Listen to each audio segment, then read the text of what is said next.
Welcome to Direct Approach, a bi-weekly podcast hosted by Wayne Moorhead, filled with timely insights, fresh perspectives, and actionable takeaways from your direct selling executive peers to help fuel the growth and evolution of your business.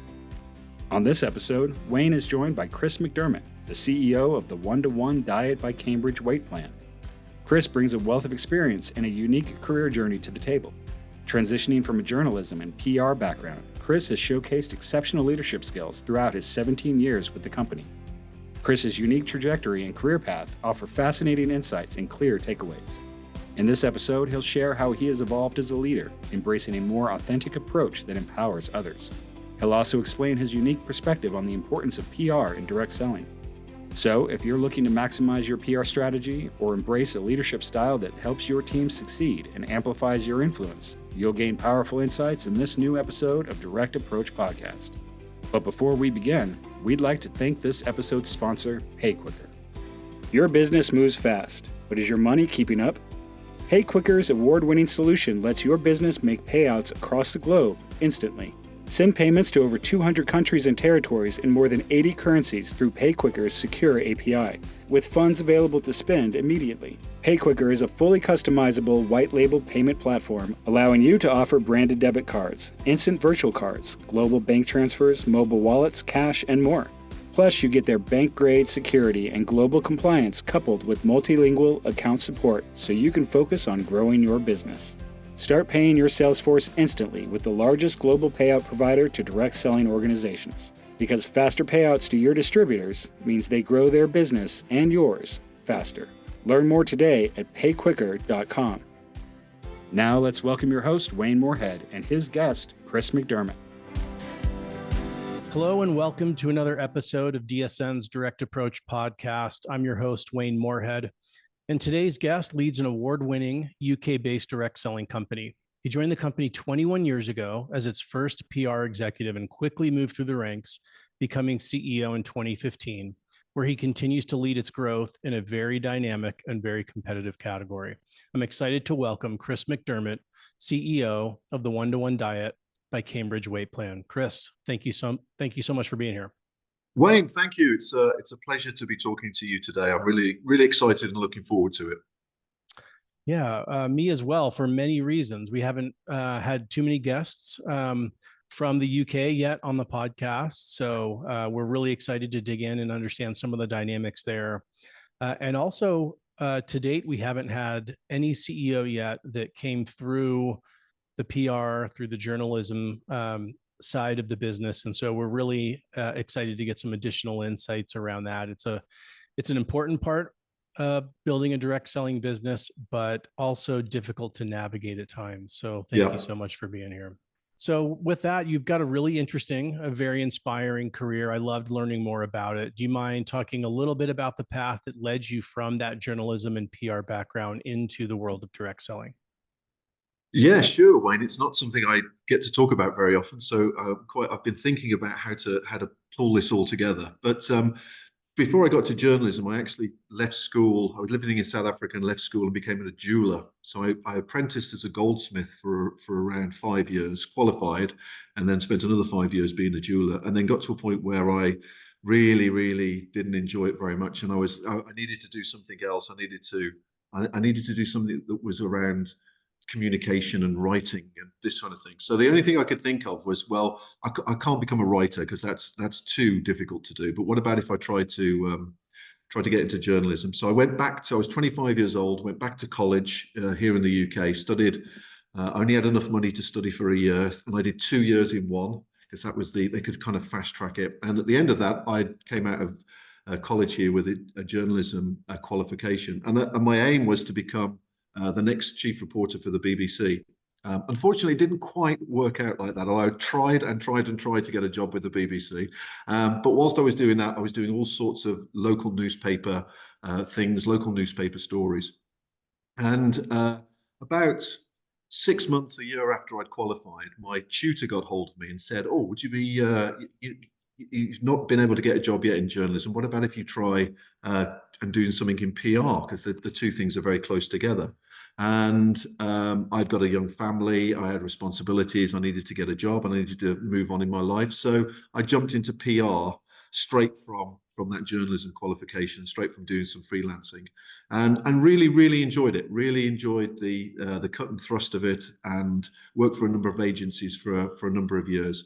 And then it got to a point where I wanted to work for one business, rather than do agency work where you get so many hours to do so much on different projects. And it was really frustrating because you'd never really dive into a business because you'd only got a certain amount of time that you could spend with them. So I started looking for a job within a company that was PR related, and I came across, as it was then, the Cambridge diet, and I was amazed, absolutely amazed, that there was no PR being done.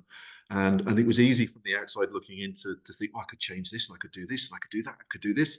And at that point, Cambridge, this business, was 20 years old, and it was coming up to celebrating its 20th anniversary, and they were looking to try and do some PR around that anniversary time. So I applied for the job, went for the interview, and I was super excited about it. And there was lots and lots of things that we could do. I could see that we could do. I just needed to get in there and try and crack on with it. And my boss said to me, she said, so I was lucky enough to get the job. And on the first couple of days when I got in there, she said, it's going to probably take you about a year, 18 months before anything actually happens, because it's so difficult to do PR for direct sales businesses.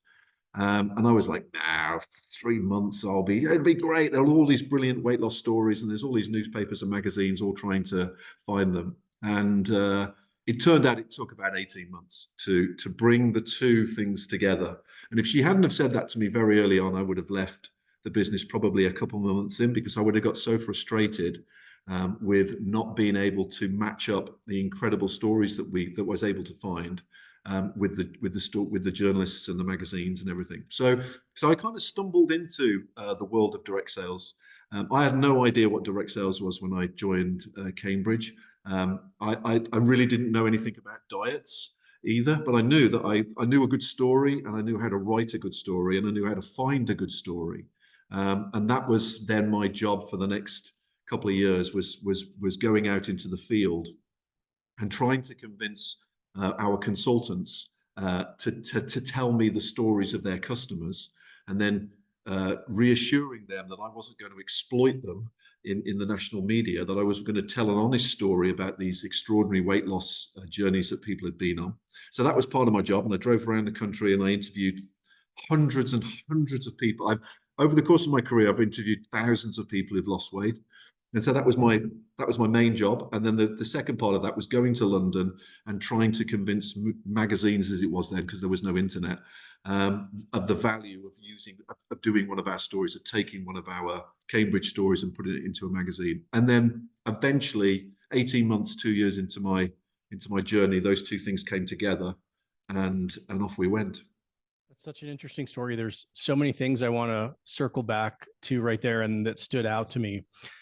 One was just the courage that it took to make a significant shift after investing 5 years, into one career path, to then have the courage to say, you know what, I'm feeling kind of called or pulled towards a different path, and realizing that I'm going to make kind of the long-term play here. Instead of, it would have been easier just to probably stick in that path and continue to kind of grind it out. But I thought that's really interesting again. So I think that says a lot about who you are, and I'm sure how you lead. Also, the patience that it took to come into a company and understand.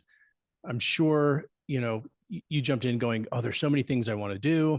I want to have an impact immediately, and understanding, okay, there's going to be a little bit of a learning curve here. There's going to be an on-ramp for me to come in and really be effective here. And so also balancing kind of the courage and desire to make decisions and advancement, also with patience, realizing that timing is so important. You also touched on another thing as it relates to PR, and this is something specifically that I wanted to speak a little bit more on, and that is the challenge, the inherent challenge of doing PR, of getting earned media within the world of direct selling. Obviously, historically, there's been somewhat of a stigma. And so many companies have kind of shied away from doing any type of, outward PR. I know one exec really well, and this was, a few years ago at a DSU, but he said, the only good PR is no PR. And that's what he said kind of initially. And that has definitely changed especially in the world of social, the need to help be part of that conversation. Can you talk a little bit about that challenge and maybe how you have approached it and the company has approached it throughout the years?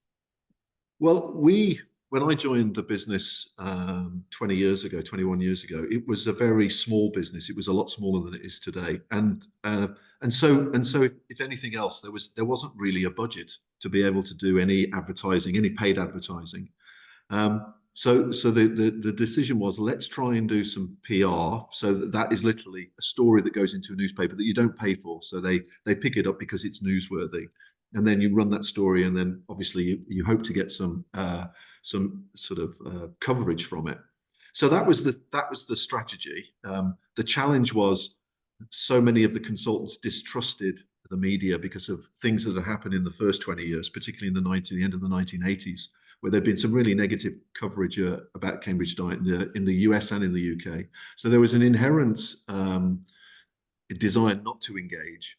And then with the magazines, they thought the Cambridge Diet had disappeared. They thought it had gone bust. They didn't know anything about it. So my job was to try and bring all of those things together. And I did it really with bags of enthusiasm, because when I'd go and see the consultants and then I'd speak to their customers, they were just these extraordinary human interest stories that people had gone through these amazing experiences, positive and negative, in their run up to finding our product and using our products with the consultant. And then they had this transformational experience where the weight loss transformed them into helping them to fulfill their potential. And I thought, this is sort of media gold, but I've got to overcome these barriers, partly internally, partly with the consultants, and then partly with the media.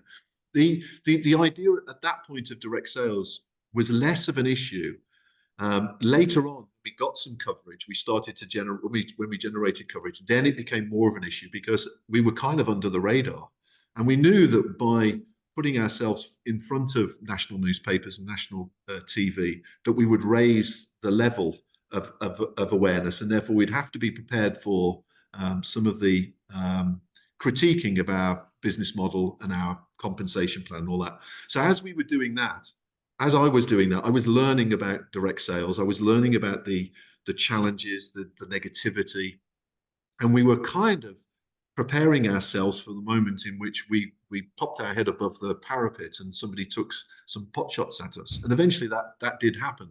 But by the time that happened, we'd had time to think about it. We'd had time to prepare our responses. We'd got a little bit, we were less naive about how the whole media worked.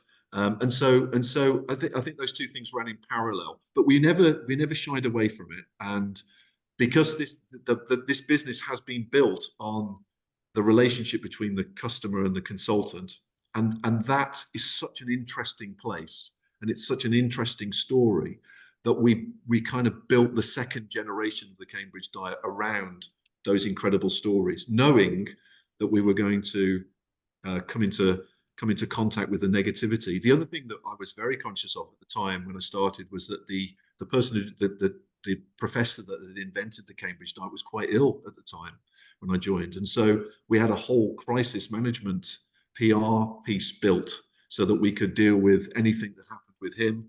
We'd seen what happened with the guy that invented the Atkins diet and the real negativity that happened there. So we'd kind of mapped out a whole crisis PR plan. We got everybody trained. We got everybody off to media agencies so they could do face-to-face interviews. They could get doorstepped, all that kind of stuff. So, and we still do that today. So that we're prepared as best as we can be for when something negative happens. Over the years, we've had a couple of reasonably negative pieces, but we've never had anything terribly awful. I think we've just been able to counter it with our narrative and our story. And when you see the people telling their stories and you see the people expressing this extraordinary transformation that they've gone with, it's very compelling. It's a very compelling message and story to tell.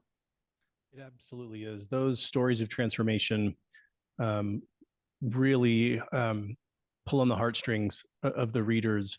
It is PR and earned media gold, I think, in such a great way to positively get out the story of the company, of the business model, and of the incredible products. And I loved that you talked about the importance of preparation, especially not just within the four walls of the headquarters, but with the field as well, and helping them understand, look, as part of this PR strategy, as we go out and tell our story, there's going to be potentially some friction coming back as it relates to the story. Just be prepared. It's normal.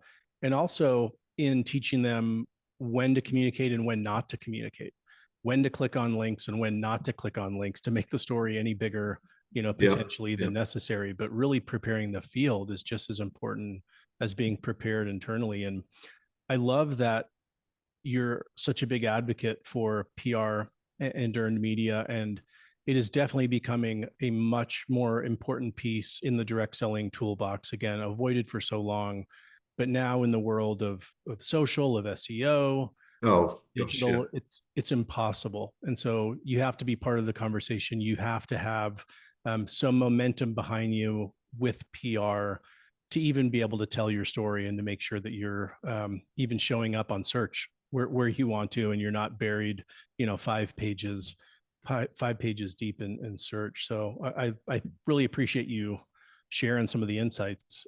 I'm curious, what was it like, beyond having to be patient, what was it like coming in and building a department from scratch? I've been in that position one other time in my career, and it's definitely challenging. It's exciting, but can you talk a little bit about how you built that discipline, how you built that team, and then integrated it into the rest of the workings of the company? Yeah, I mean, I was it for about a year. I was the PR. I was essentially the media marketing department. This is me, and then it got to a stage where I needed some help because there was a lot of stories coming in. I'd been able to convince some of our reasonably large consultants that that I could get some of these stories in, that they could trust me, because trust is a huge thing in this industry, and it was definitely a huge thing then. And so I started, and I then became the PR manager, and I got another PR exec, somebody that worked with me for ages and ages, and we went on these incredible adventures, this incredible journey together. Because we then started when I first started, we didn't do an annual conference, there was no get together of the consultants. It had all sort of waned in the late 80s and hadn't really picked up. And so as we started to gain some momentum, I started to get involved in the conferences.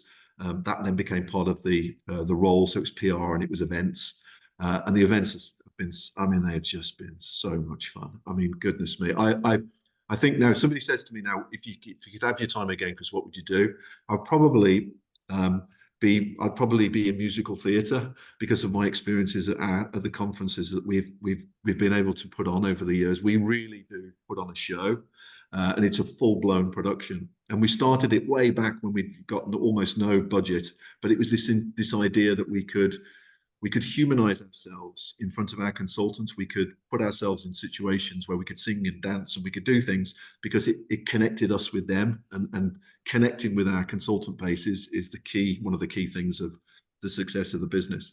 And so got into events, and then it just kind of got bigger and bigger. So then was the PR manager. Then we needed some marketing people. So we built a marketing department, and I became the PR and marketing manager. And then a little bit later on, I became the PR and marketing director, which was that was the biggest jump I've ever done in my career, going from manager to director. That was huge. And I think I was in a very lucky spot, because I came into the business at the time in which it was just about to go. It was just about to take off again. And I found myself slapping in the middle of it as it was taking off.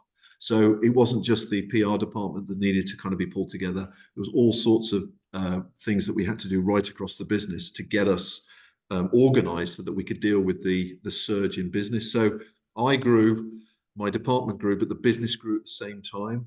And it was just, it still is, 21 years later, it still is the most extraordinary place to work and the most fun. And it's so exciting. But particularly back then, when we were doing things for the first time, we were doing a whole bunch of new things. It was just great fun to be part of. I never really thought about the complexity of it and the challenge of it whilst I was doing it. It was just like, okay, what have we got to do today? What have we got to do tomorrow? What are we going to do next week? And it was just like being on this kind of really exciting roller coaster, which we experienced again during COVID. We had another roller coaster experience. So it wasn't terribly onerous. It was just very exciting. I had to throw everything at it. So I've got a family, and I had to just throw everything at my career, because I recognized the opportunity that I'd got, which was just this extraordinary moment to be part of something in the middle of something that was growing and expanding. And it's just been absolutely brilliant fun. I love that. Definitely raising your hand and taking on all that extra work and just seeing what needs to be done. Obviously had a really big impact on the organization, not just your department, but the organization as a whole, because then you made another big jump and you eventually took on the CEO role there at the company. And I'm curious, making that transition from kind of functional head to running the entire organization, what were some of the things you did to make that transition in leadership and responsibility really successful? The first big jump for me, and probably the most profound jump, was to go from being a manager to a director. And here in the UK, at this business, I became a statutory director. So I was statutorily responsible for the success of the business. That was a huge jump, and that took a bit of getting used to, and that took a lot of time to figure out how do I need to behave. What do I need to be saying? How do I need to conduct myself? That was a huge jump. When I was lucky enough to be to get the CEO job, that was it was a very exciting moment. I took it on knowing that we'd got really big things that we needed to do. I knew that there was a reformulation that was coming up because the legislation had changed in the UK. Everything across our business needed to be reformulated. And I also knew, because of the employee ownership structure, we had debts that we needed to pay. There were things that we needed to do. And so I threw myself into those, because that allowed me to learn a little bit about what it was like to be a CEO, but have actual projects and things working right across the business that could bring a lot of people together. And it allowed them to see me in operation, and it also allowed me to speak and talk to lots and lots of different types of people. So the biggest jump was manager to director. The CEO jump, less so. The thing I've had to learn all the way through, and it's advice I give to people who are going through this journey themselves now, is that there are two things you need to do. One is that you need to always be, and I read this in a book somewhere, and it was very profound, almost like acting like you've already got the job in front of you.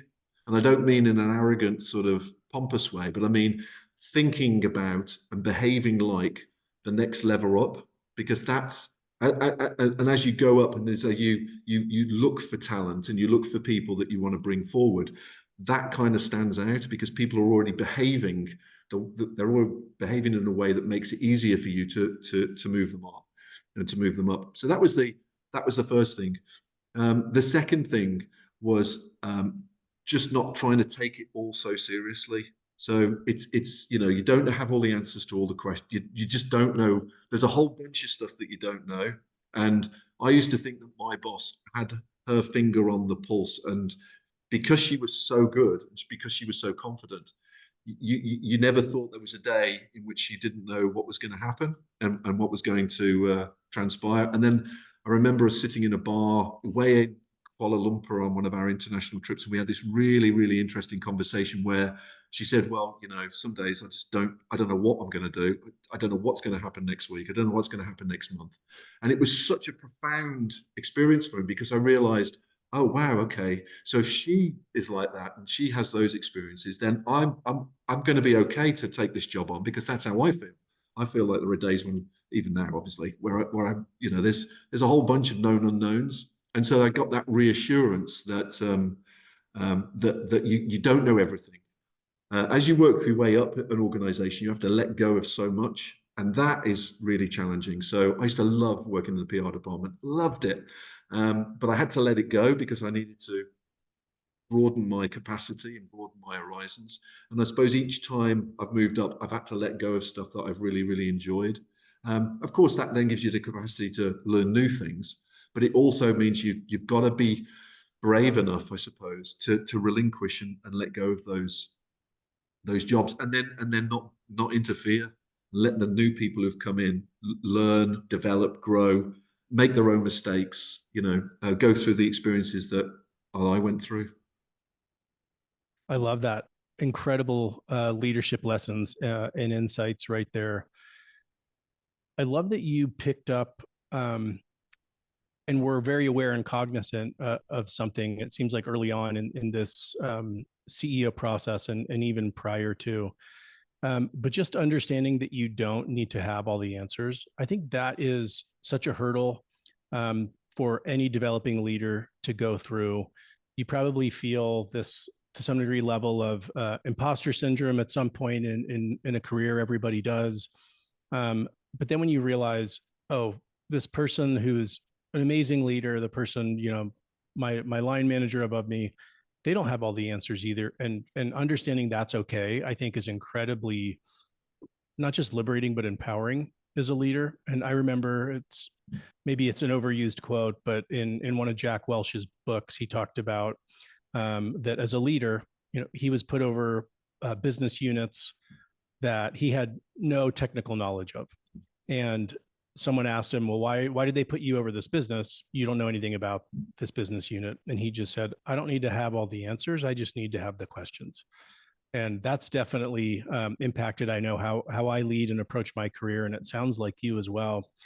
And I think an often kind of under discussed element of leadership is the importance of letting go of that ability. We definitely want to hold on to those things, those departments, maybe even those projects that we were so intimately involved in.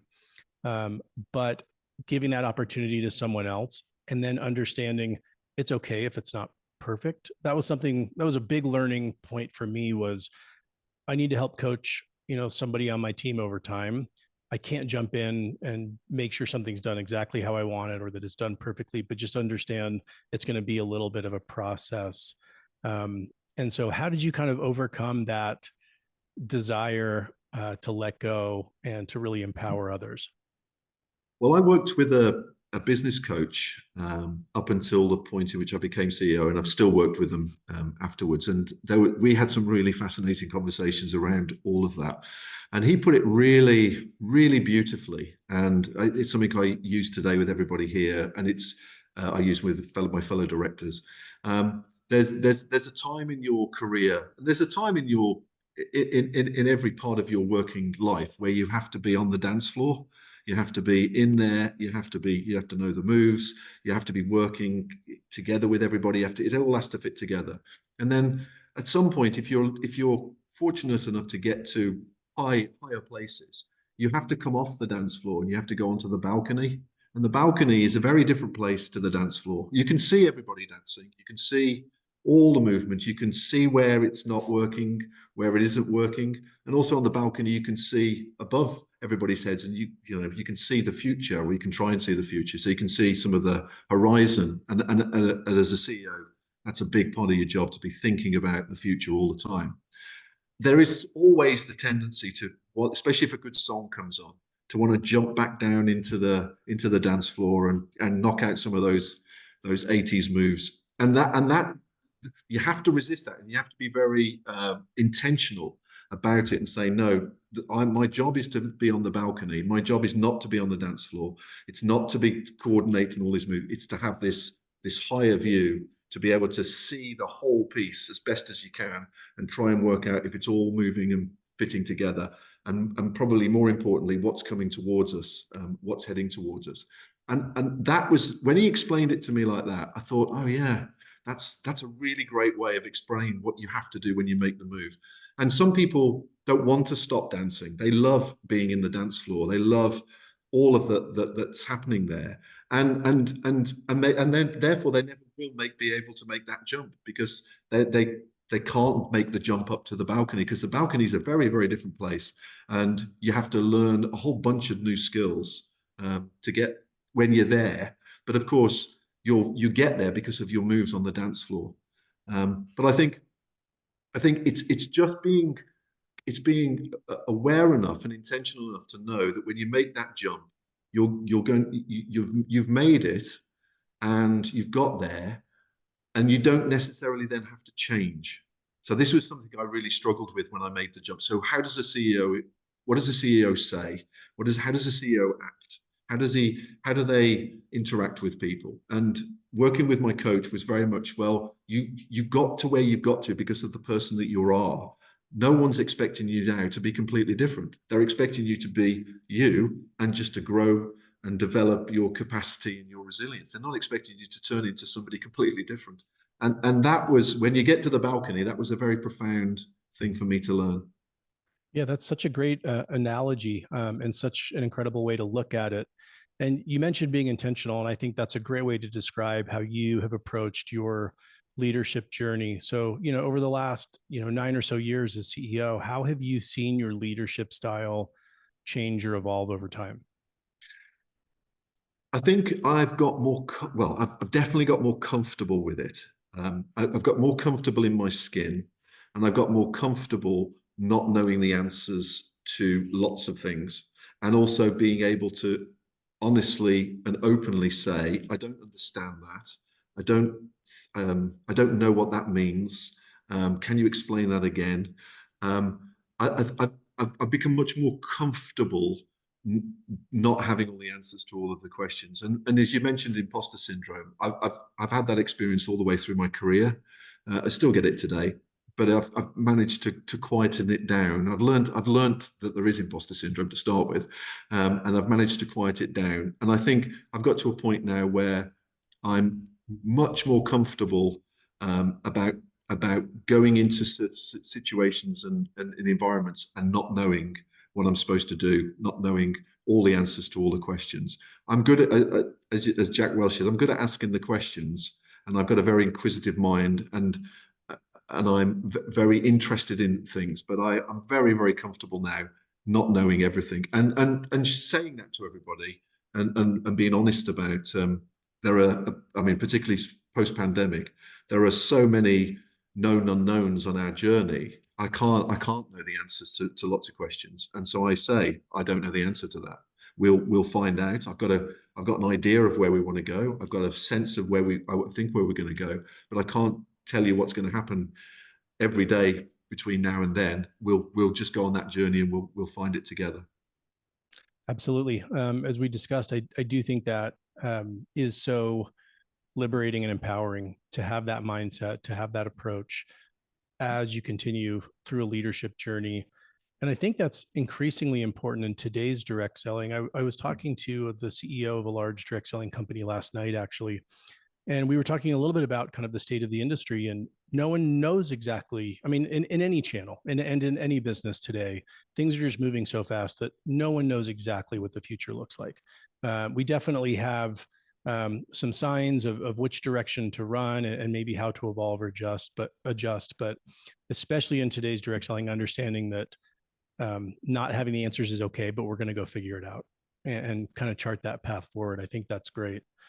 So digging in a little bit into the business, and this is so cool. One of the coolest things about the company there is that about 10 years ago, it became 100% employee owned, which is something that you championed very much. Can you talk a little bit about how this shift in ownership structure impacted the culture as well as the performance of the business?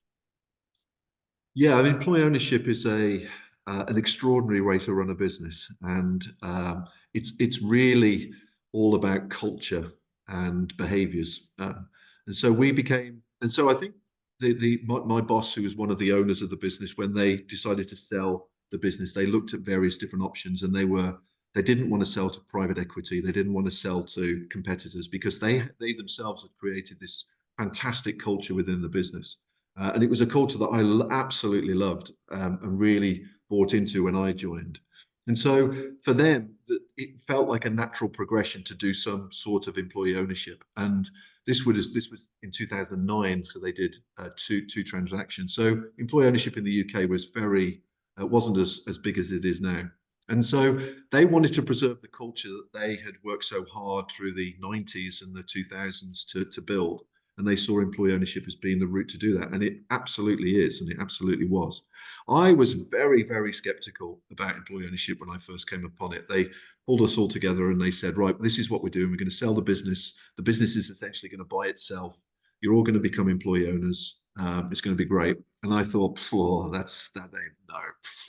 that sounds like some socialist utopia. How on earth are we going to run a business where everybody's got a say in how you run it? How can we be competitive if we've all got to stop having meetings all the time about, what do we do about this and what do we do about that? We're going to cease to exist. So I was very, very skeptical. And then they said to me, okay, I understand, Chris, that's fair enough, because they were as well to start with. And they said, go to the Employee Ownership Association conference that they have every year here. And I was really skeptical about going to that, but I said, okay, I'll go along. And I had like an epiphany when I was there, because I met people who were just like me, who were like sort of dynamic entrepreneur type mindset. And they were running fantastic businesses, but they were doing it slightly differently. And they were doing something that really resonated with me, which is about this sense of collective success. And I'd never really thought about it before, because I'm not a socialist. I'm a sort of capitalist, a democratic capitalist. And yet there was something in there that was like, no, this is a better way of doing things, that we can actually still be dynamic, and we can still be capitalist, and we can still have all of that challenge, but we can do something better with the money. We can share the wealth, and we can empower people within the business. And so I really got into it, and I really bought into the idea of, we can do something here that's different. We can try and do something that's different. And so the transactions took place, and in fact, it coincided. The last transaction coincided with me becoming CEO. So my boss left, having done the sale of the business to the company, and then I was responsible now for a business that was entirely 100% employee owned, and it was an incredibly scary thing to face, but it was also a very liberating thing, because we had no one else but us that was responsible for it. So good or bad, we would stand and fall on our own decisions, and that is it's a very, very exciting place to be. It's a very scary place sometimes, because and sometimes you have to artificially create momentum, because there is a tendency, employee ownership business, certainly there has been with us, to be a little bit risk averse, because it's like, well, we've got a great business, we don't really need to take too many risks. But in the industries that we're in, so direct sales and weight loss, it's so dynamic, it's so challenging. You can't afford to think like that, and you can't afford to be like that, otherwise you'll get swallowed up by competitors. So sometimes we have to artificially inject some almost like private equity type thinking into the company, so that we can just keep everything moving at pace and moving it quickly. But I completely bought into employee ownership, and then I was invited to sit on the board of the Employee Ownership Association. We won Employee Ownership Business of the Year in 2018, and then in the height of the pandemic, I was invited to apply for the chair of the Employee Ownership Association. I've done all of those things, and I particularly did the board and the chair, because it was very, very, very different to running the board here. It's a completely different experience, and I felt that would be really interesting to go and sit on a board of a membership organization and just learn how that all works. But also at the center of it, this extraordinary idea of employee ownership. So it's challenging, because you're much more accountable. It's much more about behavior. So I have to lead from the front in that sense. But it's so much more rewarding. About 2 years into, so 2017, end of 17, beginning of 18, we paid all our loans off. So we paid everybody off that we needed to do. And we actually declared Financial Freedom Day. And we had a big party, big celebration. And we gave everybody a couple of £1,000 each and said, right, guys, this is it now. There's no more debt. There's nothing. This is it. This is us. The success of this business now stands and falls on our decisions. And I wanted people to really kind of understand the responsibility that comes with being part of and working in an employee-owned business. That is incredible, and an incredible way to celebrate as well. I'm sure had a pretty big impact on everybody there. So I'm curious, obviously you understood kind of the gravity and the significance of this type of ownership structure. Was that really felt and understood throughout the organization? Did people really say, "Hey, this is my business. This is our business now"? I'm curious if that kind of cultural dynamic or emotional dynamic really made its way throughout the organization. Yeah, so it's so to start with, a lot of people were not cynical, but they were dubious about it. They were dubious about the motives of the owners, and they were sort of like, well, what does all this mean? How's this all going to work? Over the years, we have demonstrated, we've set up inside the business, we have what we call voice groups. So everybody's in a voice group, and everybody's got the ability to raise anything in those voice groups, and they filter up to the board. And so you have a voice in our company, and you will be listened to. Now, not everything that you want to, not everything you want to do is going to happen, but that you can at least articulate it. So that's one of the big things that we're very keen about, and we're very keen also for people to recognise that we have to have a business structure. So there's a board of directors, there are heads of departments. In that sense, it's very conventional. And we have to run the business like that because we have to make decisions very quickly. And it's my job and my fellow directors' job to make those decisions in the interests of everybody. And we do. We have to, otherwise we wouldn't be able to survive. But when we're doing it, we're always thinking there's always an extra person in the boardroom. So there's always an empty chair, if you like, that is the employee. We call our employee stakeholders. So there is always that. Whatever decisions, particularly the big decisions that we make, we're always thinking about the stakeholders. We're always thinking about the impact on the stakeholders. We're always thinking about how do we communicate this to the stakeholders? How do we get the feedback from the stakeholders? So they are represented. I mean, they're literally represented by a trust and our set of trustees who interact with the board every quarter. But even in the meetings that we might do every week or every month, they are there, even though they obviously don't realize that they are, because we're always thinking about is this in the best interest of the business? Is this therefore in the best interest of the stakeholders, both now that we've got and also potential stakeholders in the future? And sometimes that's a really, really hard conversation to have.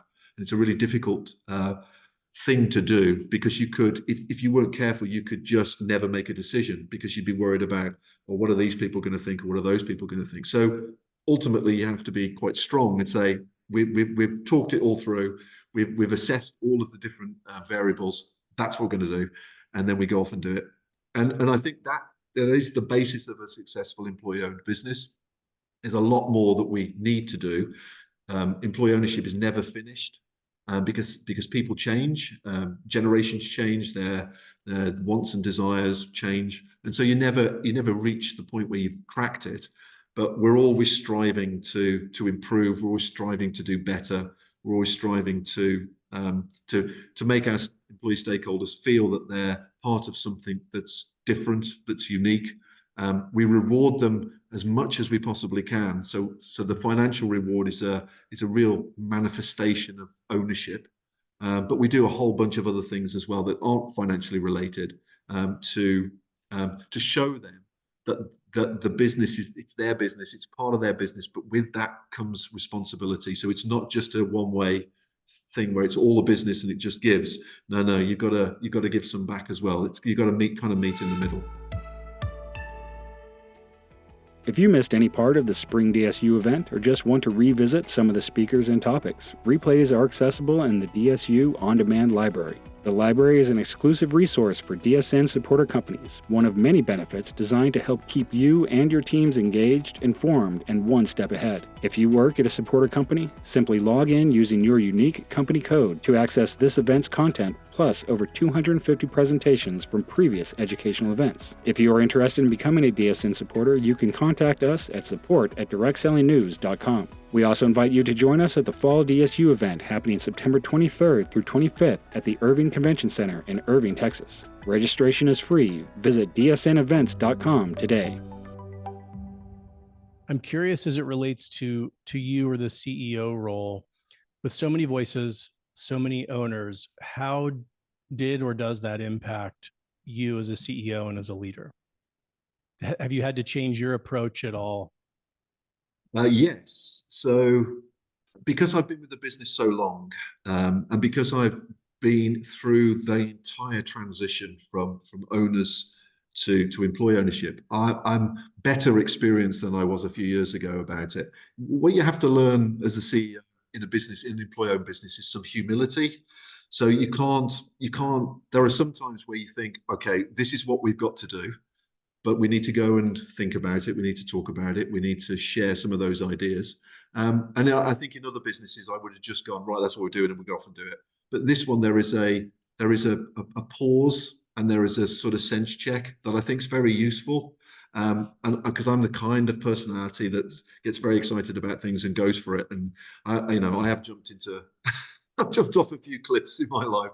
It's like, oh, maybe that wasn't such a brilliant idea. So having that check and balance is really useful, as long as it doesn't become a drag on the speed of decision making. So I'm very comfortable, I think, because I've had so much experience within the business going through those transitions. I'm very comfortable making decisions when they need to be made, and I'm very comfortable that I will have thought about and considered all of those variables, and then we'll make a decision and go for it. And once I've made it, once we go for it, that's it. We're off. But having those checks and balances is a very useful thing. And the culture in this business is so extraordinary. And so we have our core values that everybody created. They weren't created by corporate, or they weren't created by HR. It was all of us coming together and saying, what behaviors and what attitude do we want to bring to the business? You can see them behind me: connected, brave, real, and proud. And they are the four key words of the business. So when we're having to make decisions, are we being brave? Are we proud of what we're going to do? Are we connected with everybody? And is it a real thing that we can take forward? They're the sort of checklists, mental checklists that you might go through. In COVID, we had to make some really fast decisions. The big thing with that is whatever we do, we're going to just do it, but we're going to communicate it. We're going to talk about it. We're going to share as much as we possibly can, so that people at least understand why that decisions have been made, even though we've not had time to really kind of talk too much to everybody about it. This is what we're doing. That's why we're doing it. Crack on. So you mentioned the dynamic and competitive nature of the category that you're in. Can you talk a little bit about what you've done to have the brand maintain a leadership position and really stand out in that crowded category? Well, the superpower of our business is the consultants. So the essentially the direct sales network that we've got, and what we've had to do over the years, and this has been really interesting, and I imagine that lots of direct sales businesses have had this same challenge, is how do you grow and develop and advance your direct sales business without losing that kind of flame in the middle of it, which is the relationship in our business, is the relationship between us, the consultant, and the consumer. And that's like the eternal flame. That's the thing that makes this business what it is. And without that, we're just a brand on the supermarket shelves, or we would be. So recognizing that is the key to the whole thing is the first step. The next challenge is, okay, so how do we iterate that going forward? Now, when I first started 21 years ago, and I went to see a load of consultants, if we'd have done what they wanted us to do 21 years ago, we'd be out of business now, because they didn't want it to change. They loved it the way it was. And I'm sure there's a whole bunch of consultants joining us now who would say exactly the same thing. It's great how it is, don't change it. The key to our success has been that we have been brave enough to change it. We've done it evolution rather than revolution all the way through. But having the courage, and that's what it takes, to see that you've got to make a change, understand why you've got to do it. Know that there's going to be a lot of communication. There's going to be a lot of pushback, but believe it's the right thing to do. That's why we're still here 40 years later. So I've made some of those decisions. My predecessors have made some of those decisions. You can't afford you've got to listen to everybody, but you've also instinctively and ultimately got to see where you want to get to.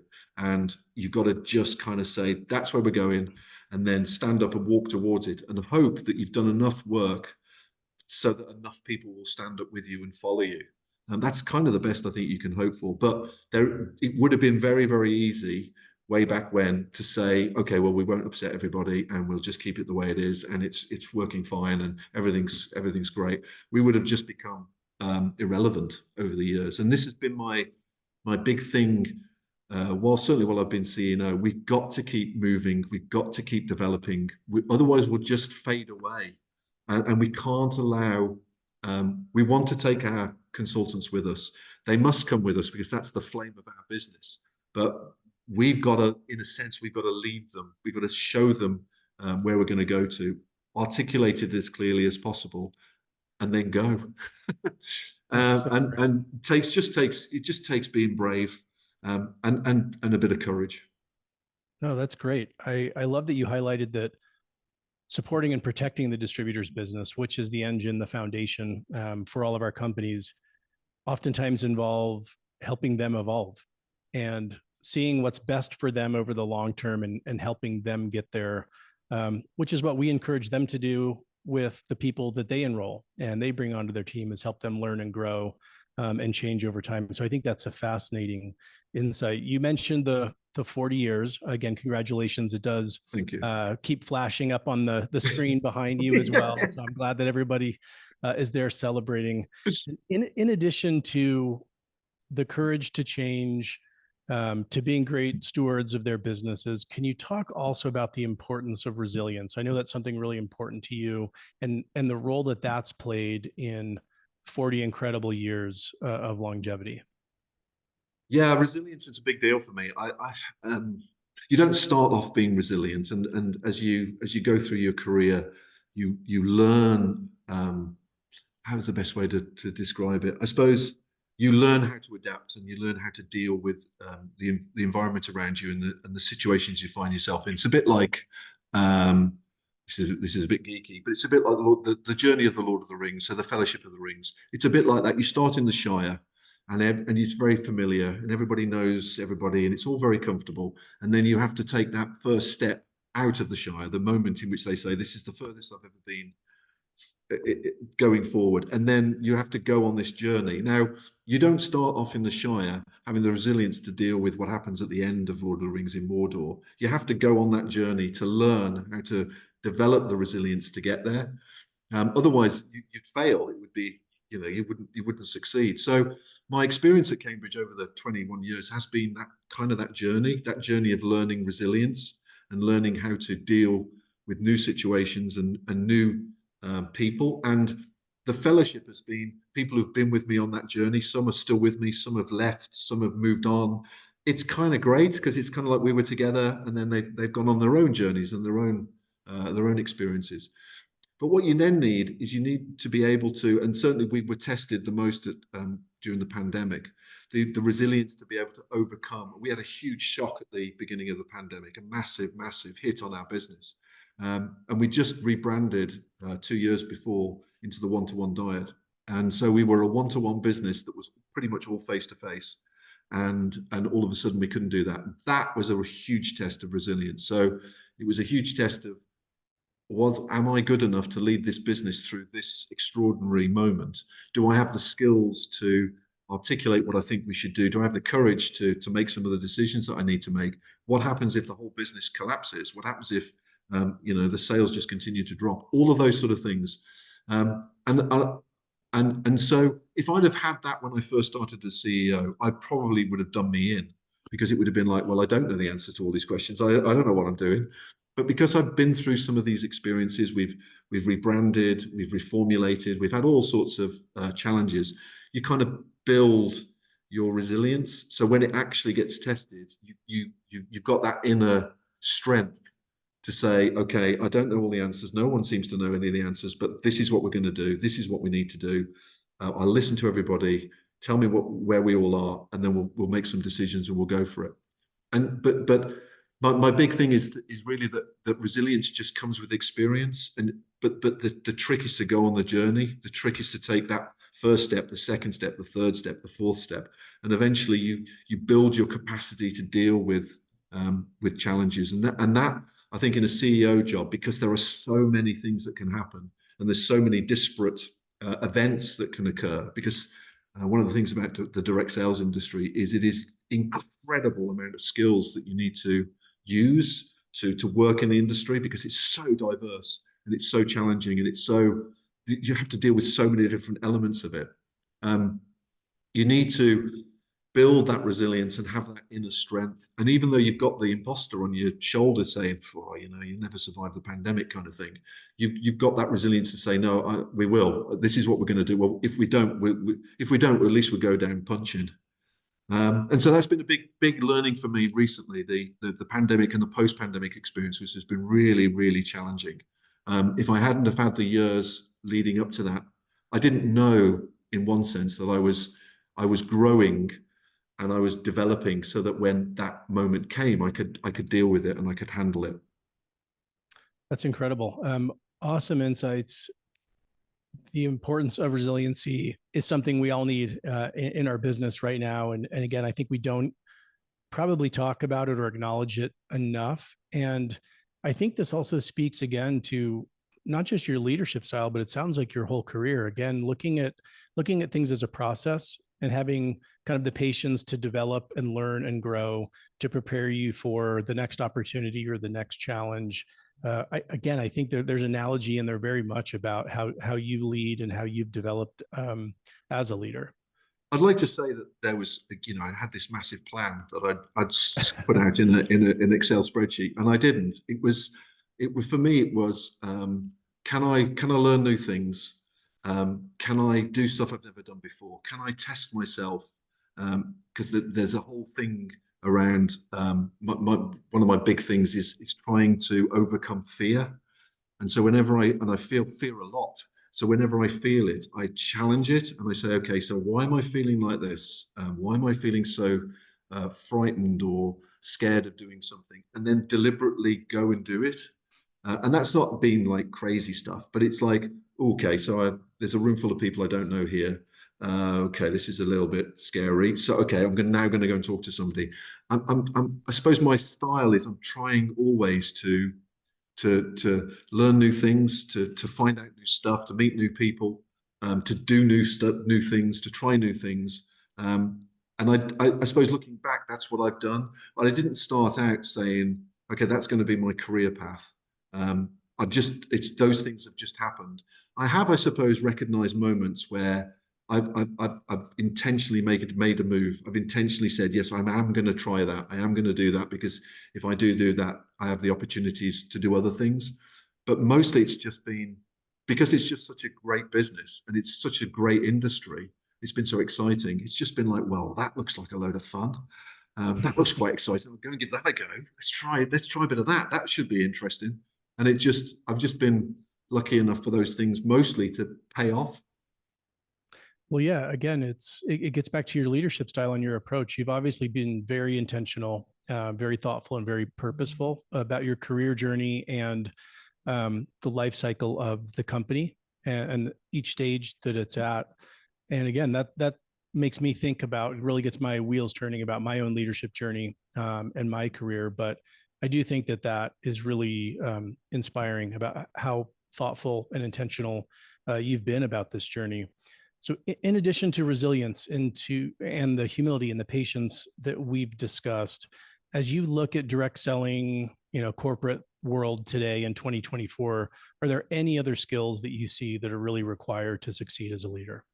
Yeah, I think because there's so much change and there's so much tumultuous change, really, being very clear about what you want to do and very clear about where you want to go, and not knowing whether it's going to work or not, but still having the courage to try it and to take it forward. I think that's a a really, really big skill, leadership skill that we're all going to need over the next few years because it is so dynamic. It's such a dynamic industry. We work in weight loss, so we make meal replacements, total diet replacements, and that is an incredibly dynamic market at the moment, particularly. And there's a lot of change going on there. So some of it is about some of it is being grounded in this is what we do. We're really good at it. Let's keep doing it. And then some of it is, okay, so how can we adapt it? How can we evolve it? How can we change it? How's that going to bash into that? How's that going to work? If we do it that way, what's going to happen there? If we do it that way, what's going to happen there? You could sort of get yourself in a spiral of not making any decisions because every decision comes with a inherent risk, particularly at the moment. I think the leaders of today, the leaders of tomorrow are going to be the ones who look at this chaotic situation, look at this huge amount of change and very decisively say, I think we're going to go there. We might go there, turn into there, we might end up going over there. That's all right. But at least we're going, at least we're moving in a direction. I think it would be, I certainly know in our business, we've really had to force ourselves, and COVID helped quite a lot with the digital evolution, but we've really had to think very, very hard about the relationship between digital and the consultant experience, the consumer experience, the digital experience, how that is all going to fit together, how's that all going to work in the future. We don't have the answers, but we're asking the right questions, I think, and we've got a kind of rough sense of where we want to go. But I think it takes courage because none of us have ever experienced anything quite like this before. So none of us have got the answers. All of us have got the answers because none of us have ever done this and never come out of a pandemic, then had a sort of financial crisis, and then had this extraordinary upending of the sector. So I don't think anybody's got the answer, but at least we can try and go in a particular direction with the best information that we've got at the time. When COVID first came along, I started to write a diary. And I've never written a diary before, but I was very conscious that I'm going to be making decisions and I don't know what the outcome's going to be, but I've got to make them. So I'm going to write in my diary why I've made that decision so that I can look back and go, okay, so that's why I did that. That's why we did that. Because it's very easy in hindsight to say, what did we do that for? What did we do this for? Because in the moment, particularly COVID, you didn't know what was going to happen. You almost from day to day. So I still use that discipline now. I still write in my diary. I still talk about what we're doing, I've got more confidence now to say, okay, I think we need to go this way or that way. But it is a very, very challenging time. Certainly, I can't speak for every other direct selling business, but I know from our business, it's a very, very challenging time to try and plot a course through some of the tumultuous storms and stormy waters that we find ourselves in. And the challenge is to be brave enough to try it and know that you're probably going to end up in a different place, but at least you've moved in the right direction. Yeah, it is an interesting time for all of us, for all our businesses, with an ever-changing landscape. Can you shed a little more light on the direct selling businesses within the UK? What is working? What are some of the things you're changing? How is the distributor or brand partner different than maybe they were even just 3 or 5 years ago? Digital is the big, certainly for us and for the other direct sales businesses that I'm aware of here. And I can't speak for them, obviously, but I can speak for ourselves. Then the digital revolution, the digital evolution, if you like, that's occurring, that is a big deal. Trying to work out the best route to a consumer, to a customer, trying to and make sure that you still have that consultant experience, but it's got to be done differently. It's going to be done in a different way. It's going to be done in a very modern 21st century type way. That is challenging, and I think that's the big change for us. We've kind of direct sales is not very well understood in the UK. And certainly if you go to a party and somebody says to you, what do you do? And you say you work in direct sales, they kind of look at you very strangely. But the idea of it, I think, has probably become more accepted. I think as affiliate marketing takes off, the idea that somebody is selling something via a digital channel, I think that's become much more of a conventional thing to do. So I think there's less sort of negativity around what we're actually doing as direct sellers. The challenge, I think, is how do you take a disparate group of consultants and move them, nudge them into the direction you want to go. That is really, really difficult. And you have to, if we hadn't have had the experience of 40 years, we probably would be very scared of doing it. But because over 40 years we've had to kind of keep nudging, we're reasonably comfortable doing it. But we've got to find the right balance between the customer's experience and the customer's expectation, the consumer's expectation of the brand, and the consultant's expectation from us. And we haven't got the answers to that yet. We're asking the questions, but we haven't yet been able to fully articulate what that looks like. But asking the questions is at least a good place to be, because you at least recognize the challenges that you face. Yeah, absolutely. So you have been such an incredible champion of the direct selling model there in the UK and throughout the broader channel globally. What do you love most about the channel, or what excites you the most about this current era of direct selling? What excites me about the channel is really, really simple. It's the people. So it's this job and this sector has given me the most extraordinary opportunities to grow and develop, the most extraordinary opportunities to travel around the world. Things go to places that I never dreamt that I'd ever get to. But the people I've met and the people I continue to meet, both in terms of the consultants, in terms of the consumers, in terms of my colleagues, in terms of people in the sector, it's just brilliant. It's just absolutely brilliant. Now, I'm a sort of person that gets a lot of energy from other people, and so I like being with people, and I like being with interesting people. And I think direct sales is full of interesting people. Seeing Being able to empower our consultants to fulfill their potential. And we've got some great stories here of consultants who started with us as customers and have gone through this extraordinary journey to become really, really some of our top sellers. Seeing that journey and being part of that experience and being able to empower those people to really kind of do things they never thought they could do. That's just so extraordinary. It's such an extraordinary thing to be part of. And in our business, because the product itself has such a transformational effect on the consumers and the customers, to see that and to go to our Slimmer of the Year event that we'll do in a couple of months, and to meet some of these people that have gone through this experience, and then talk about what the brand has done for them, what the consultant's done for them.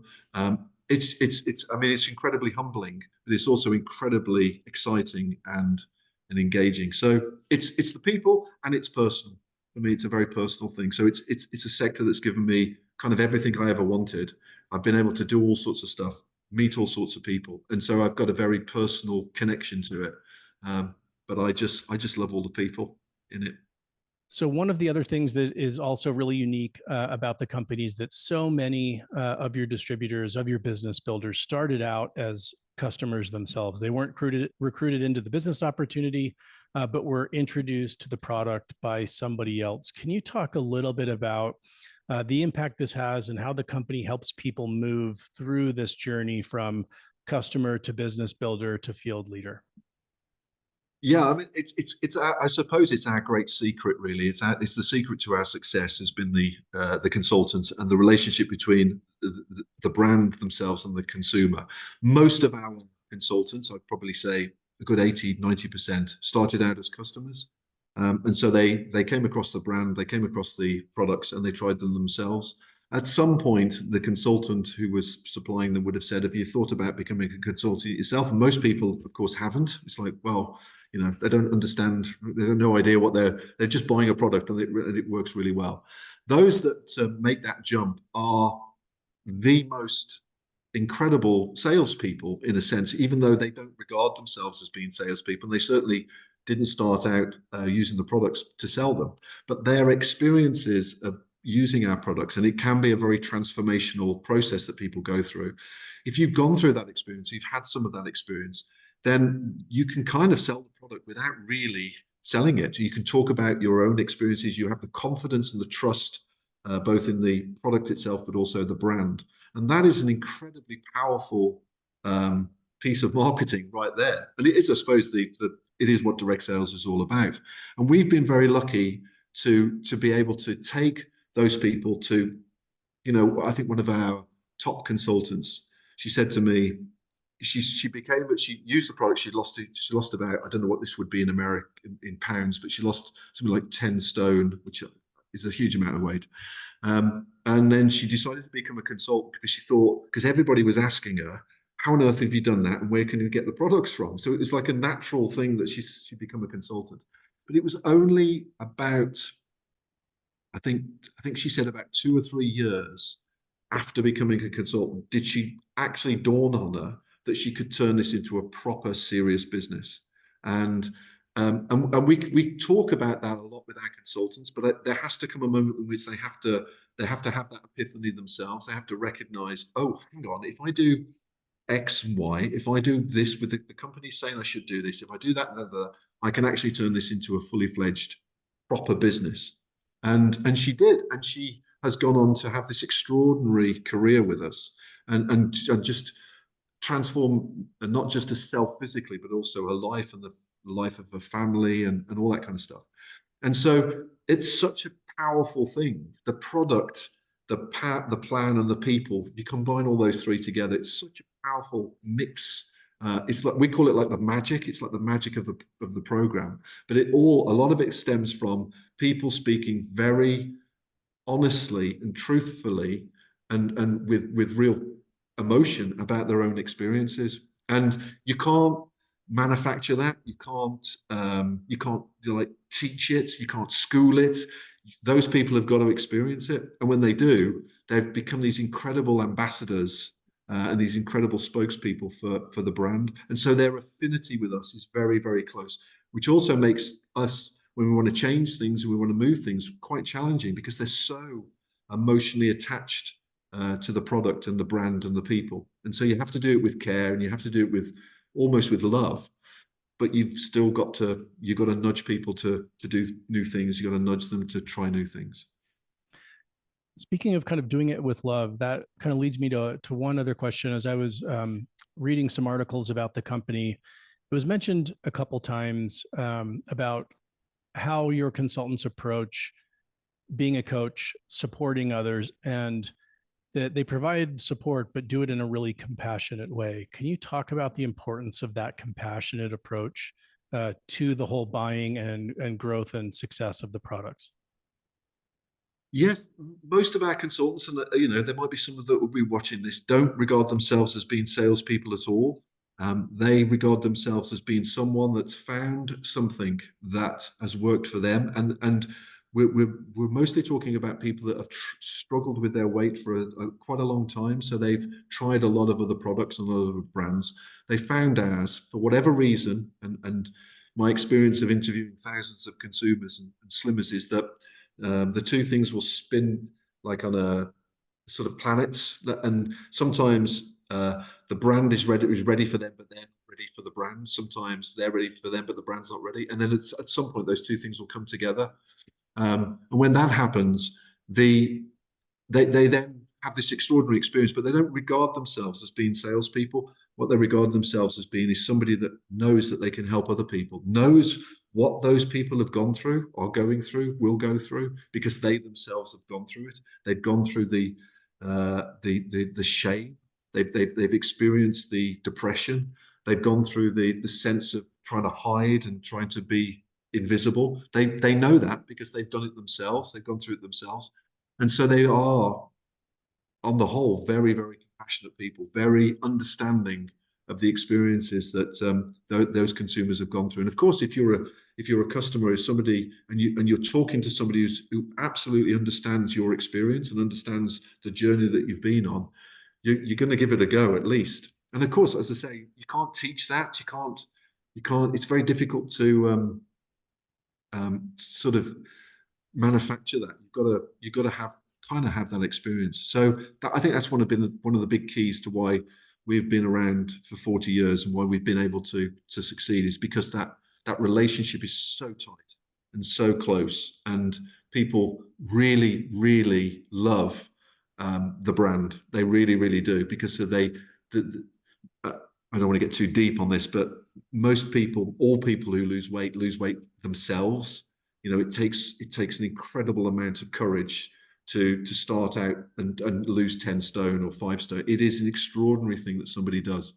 And what they don't realize, I think, a lot of the time is the courage that they themselves have shown, the power of themselves. What they do instead is they sort of mirror that to the brand. So they look at the brand and they say, you've saved my life. And we haven't.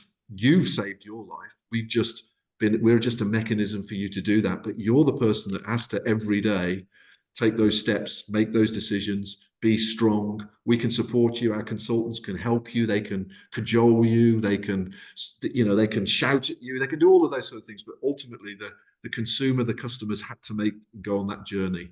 But they do sort of then look to the brand and they say, you've done all this for me. But really, they've done it for themselves. We're just happy to be part of that process and happy to have facilitated some of that experience.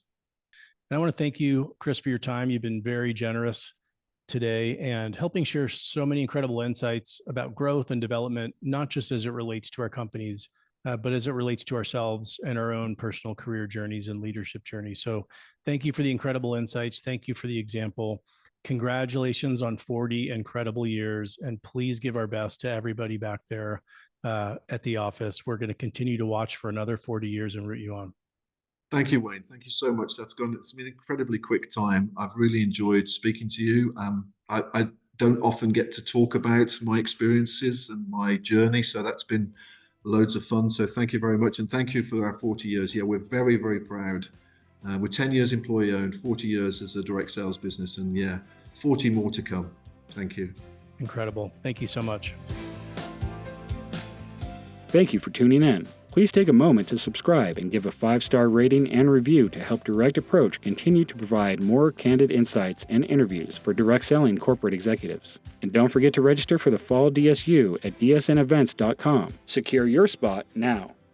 Thank you for listening and supporting DSN and the Direct Approach podcast.